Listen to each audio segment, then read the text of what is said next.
রাত্রিবেলা বাড়িতে আসছিলাম, মানে বাড়িতে ঢুকে বাইকটা আমাদের গেটের সামনে রেখে আমি বাড়িতে যাচ্ছি। গিয়ে আমি ড্রেস চেঞ্জ করবো, এমন সময় টাউন এলাকার দুজন মাফিয়া ওরা আমার বাড়ির ঘিরে ধাক্কাচ্ছে। তো খুব জোরে ধাক্কাচ্ছে। আমি দৌড়ে দেখতে গেলাম, দেখছি পাড়ার মাফিয়া তপন ঘোষ ওরফে কি জানি নামটা, বদন নাকি জানি বদন। তখন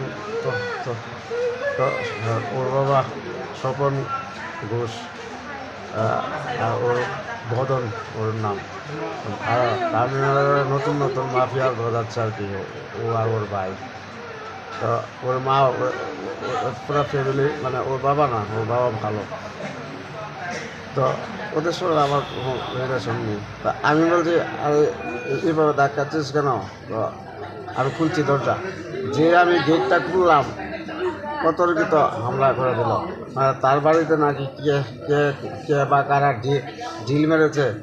তো ওটার দায় আমাকে বানিয়ে আমার উপর ইয়ে করে। আমি তো মানে সহজ সরল জীবনযাপন করে বাঁচি, আমার সময় নেই মানুষের বাড়ি, মানে কার বাড়ি কী হিসেবে আমি সবসময় কর্মব্যস্ত থাকি। কতজন ছিল তারা? তারা তো ওরা দুই ভাই, তখন ঘুষ আর যে বদন নাকি বদন ওর নাম, আর ওর ভাই আর ওর মা পেছনে ওই ইন্ধন দিচ্ছে।